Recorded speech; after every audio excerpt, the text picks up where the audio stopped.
diterangkan bahwa di sini dulu tempat untuk bersuci para putri-putri raja dari kerajaan Tumapel. Jadi putri raja. Nah, di situ sehingga pada waktu itu Putri Kendedes pada waktu siraman adat ya atau disucikan di sini, sehingga dia bisa membuka berkahnya alam, sehingga alam ini bersinar dan menerangi, cahaya itu menerangi dirinya.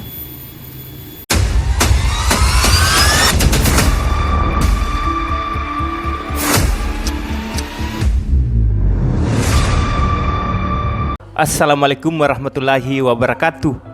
Halo pemirsa, berjumpa kembali dengan channel ini. Pada kesempatan kali ini kita akan berbagi video mengenai petirtaan Watu Gede atau Taman Boboji, tempat di mana Ken Dedes dan Ken Arok ketemu.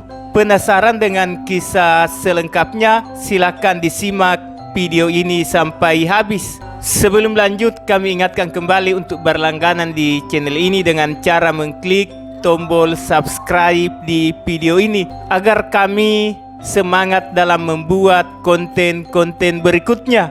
Aku Tunggul Ametung dan Ken Dedes mengendarai pedati berhenti di sebuah petirtaan atau sumber air. Perut permaisuri penguasa Tumapel itu buncit sedang hamil muda. Petirtaan dikelilingi tembok tinggi dengan para dayang sigap melayani permaisuri. Sejumlah prajurit siap siaga di luar petirtaan Watu Gede, bakal memenggal kepala siapa saja yang berani menyelinap masuk. Ken Arok merupakan salah seorang prajurit yang berjaga di petirtaan yang khusus diperuntukkan untuk pemandian Ken Dedes. Ken Dedes melangkah turun dari pedati, menjulurkan kakinya. Kain wiru atau belahan kain tersingkap. Saat itulah tersingkap rasanya atau dalam istilah lain disebut wawati atau organ kewanitaan Ken Dedes. Ken Arok melihat itu sebagai mudiar hamurup atau pancaran cahaya. Hasrat Ken Arok bergelora. Taman Boboji, ya, Taman Boboji itu kalau dilihat dari bentuk bangunan ini disebut bangunan beji. Bangunan beji itu artinya tempat suci. Berarti Boboji itu adalah tempat untuk bersuci. Di mana diterangkan bahwa di sini dulu tempat untuk bersuci para putri-putri raja dari kerajaan Tumapel. Jadi putri raja. Nah, di situ sehingga pada waktu itu Putri Kendedes pada waktu siraman adat ya atau disucikan di sini, sehingga dia bisa membuka berkahnya alam, sehingga alam ini bersinar dan menerangi, cahaya itu menerangi dirinya. Nah, di situ pada waktu itu Ken Arok sempat melihat tanpa sengaja, kemudian dia lari bertanya kepada gurunya yang bernama Empu Logawe, kok ada putri yang bisa mendapatkan sinar dari alam seperti itu. Ya. Maka diterangkan bahwa putri yang mendapatkan sinar seperti itu adalah Anarendra Anarestari yang nanti akan melahirkan raja-raja di tanah Jawa. Nah itu diprestasikan di dalam lontar yang disebut lontar sastra arti, yang ditulis oleh seorang empu yang bernama Empu Setyawidi. Itu berbunyi seperti ini ya. Puniki matirte tanpa toro, gumpong gumuruh rasane wate, yang ikan anggu ring tanah Jawa. Jadi artinya puniki matirte tanpa toro.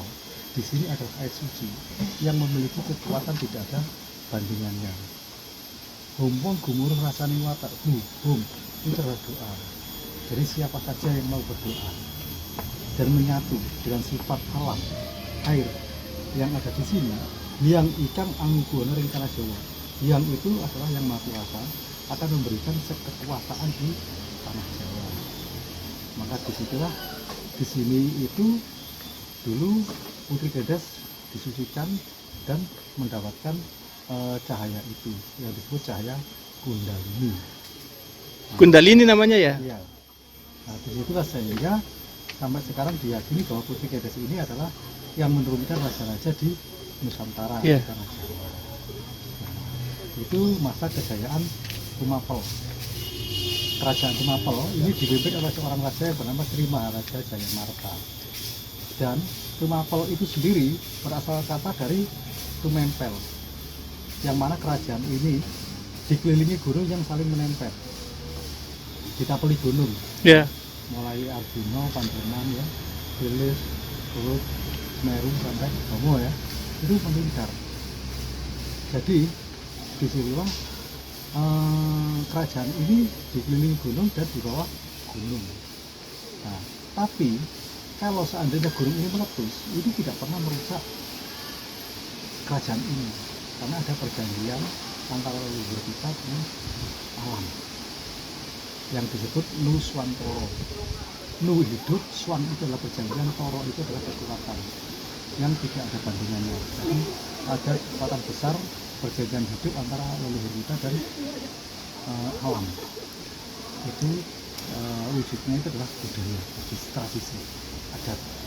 Ya, dulu itu orang-orang Jawa itu selalu bersyukur dan mensyukuri kepada alam. Jadi ada larung saji, ada sedekah bumi, ya, peran seperti itu maksudnya. Nah, jadi sampai sekarang tanah Jawa ini masih memiliki kemakmuran. Ya, karena apa? Kita masih memiliki adat budaya. Nah, sehingga budaya ini dibawa kemana-mana. Jadi menyeluruh. Nah, itulah disebut Nusantara ini adalah persatuan atau menyatukan budaya. Iya. Ya, inilah. Nah, itu apa ya? Dimana sampai sekarang tempat ini diyakini untuk berdoa. Jadi banyak orang-orang yang memiliki keyakinan tertentu untuk berdoa di sini, dan rata-rata orang yang berdoa di sini keinginannya mesti banyak yang Terkabulkan. terkabul. Sumbernya di sana ya. Iya. Yang air yang pancuran itu. Iya. Jadi di sini adalah tanah beli tempat bersuci. Jadi dulu adat budaya orang Jawa dulu setiap seorang putri Iya. itu harus disucikan. Intinya tidak boleh keluar dari suci. Diberi tata cara untuk berdoa. Kalau pusat kerajaan Tumapel dulu di mana itu, Mas? Pusatnya kerajaan Tumapel itu tempatnya di dekat sini saja. Karena di sebelah timur itu ada desa yang disebut Dusun Kerajaan. Dan kerajaan itu saya yakin adalah kerajaan. Iya. Tapi prasastinya tidak ditemukan, kemungkinan sudah hancur dan berpenjara. Iya. Jadi itu Tumapel dulu baru Singosari. Singosari tidak pernah ada. Oh, Jadi Singosari itu sebenarnya sebutan Singhasari. ya. Singhasari itu artinya Singha itu adalah tempat tinggal. Iya. Sari itu inti, kembali. Jadi di situ saya artinya itu kembali kepada tempat tinggal semula. Oh, berarti namanya sebenarnya Ya, Tumapel ya, Tumapel. yang didirikan oleh Ken Arok. Bukan, Ken Arok tidak pernah mendirikan Tumapel. Yang mendirikan Tumapel itu adalah Sri Maharaja Jayamarta. Oh, Ken Arok itu mendirikan Kutaraja. oh. Kerajaan Kutaraja itu ada di daerah Sekarpuro. Kalau menurut literasi yang pernah saya baca, ada juga kerajaan Tumapel Iya, Tumapel yang Tunggul Ametung. Tunggul Ametung itu adalah sebatas aku. Oh, Jadi pada waktu Tumapel kalah dan dipimpin oleh seorang Atuli ya. yang bernama Tunggul Ametung. Pikirannya berkecamuk ingin memiliki Ken Dedes. Usai pandangan pertama inilah berbagai strategi dijalankan Ken Arok demi memenuhi ambisinya. Di akhir kisah, Ken Arok membunuh Aku Tunggul Ametung sekaligus memperistri Ken Dedes. Menjadi penguasa Tumapel sampai akhirnya mendirikan kerajaan Singosari dengan Wangsa Rajasa. Dari rahim Ken Dedes pula kelak lahir raja-raja besar Singasari dan Majapahit.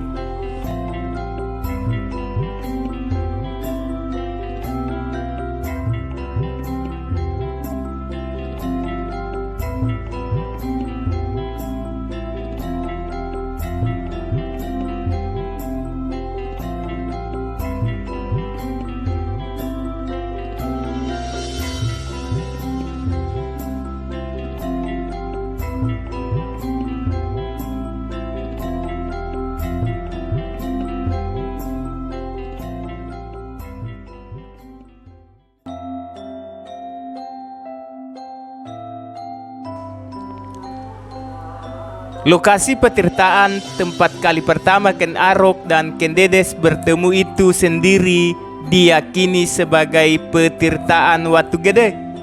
Lokasi kolam kuno berada di Desa Watu Gede, Kecamatan Singosari, Kabupaten Malang, sekitar 2 km dari Pasar Singosari.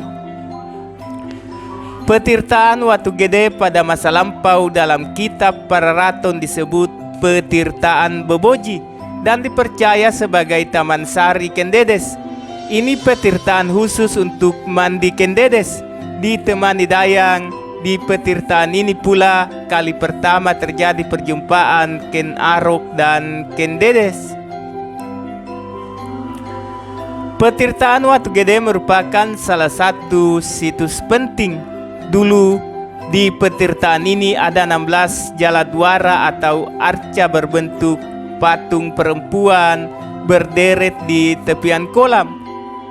Air mengalir keluar dari berbagai bagian tubuh jaladwara itu, namun kini hanya tersisa satu jaladwara berupa arca Dewi Durga tanpa kepala yang berdiri di atas 2 kepala kera. Air mengalir dari mulut arca kera itu.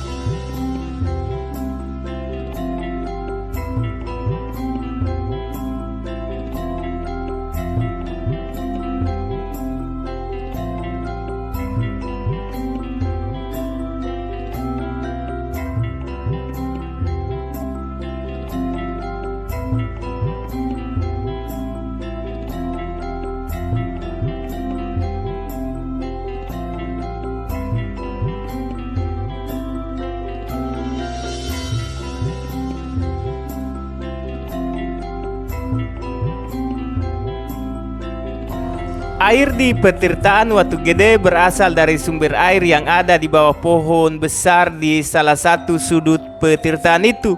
Di dasar kolam diperkirakan masih ada relief Padma, lambang para dewa.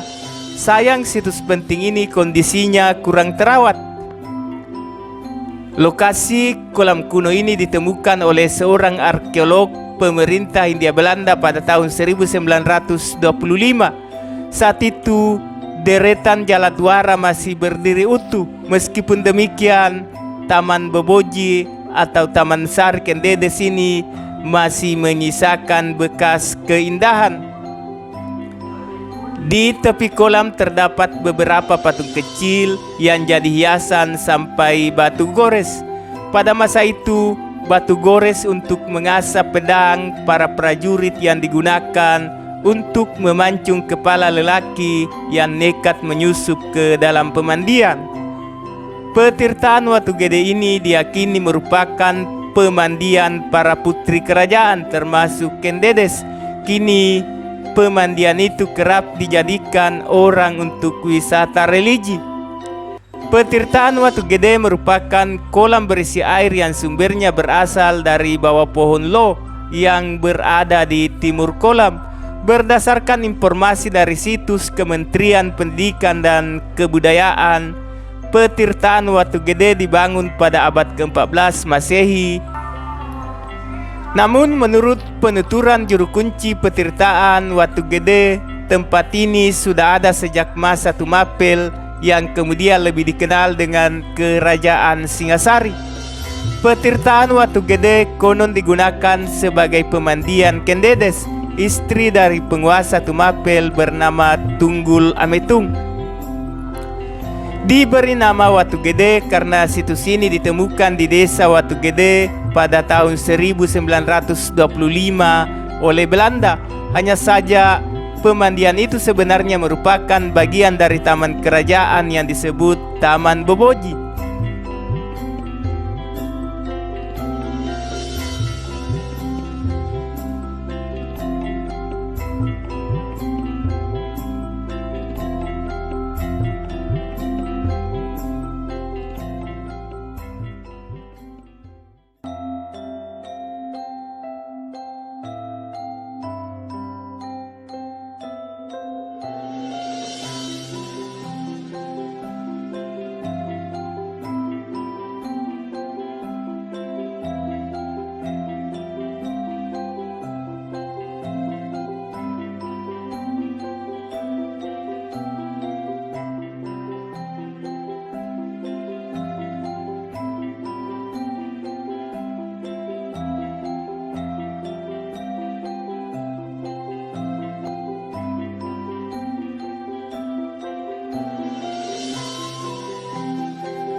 Usai Ken Arok melihat Ken Dedes mengeluarkan sinar, ia berkonsultasi dengan guru spiritualnya bernama Mpuloh Gawe.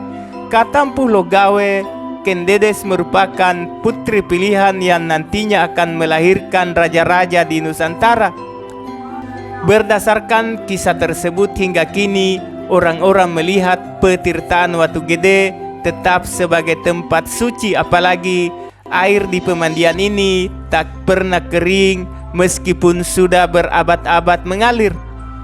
Bila datang ke Petirtaan Watu Gede, Anda dapat merasakan langsung pengalaman berendam di sana. Kolam ini kedalamannya sekitar 1,5 meter.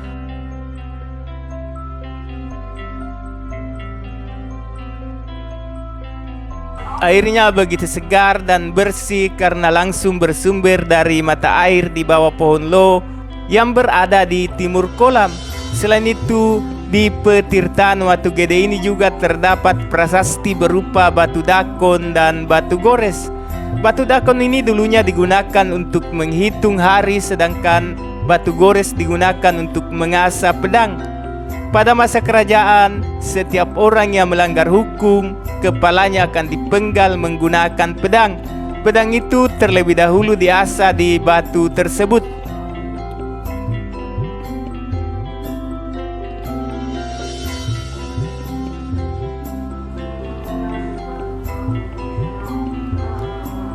Di sekat batu-batu tadi ada tempat yang dapat digunakan pengunjung untuk sembahyang. Mereka dapat menyalakan dupa lalu duduk di bawah pohon untuk melakukan ritual. Petirtaan Watu Gede buka setiap hari mulai pukul 9 sampai pukul 4 waktu Indonesia Barat. Tiket masuk gratis, namun Anda dapat memberikan sumbangan sukarela untuk pelestarian situs yang masuk cagar budaya ini.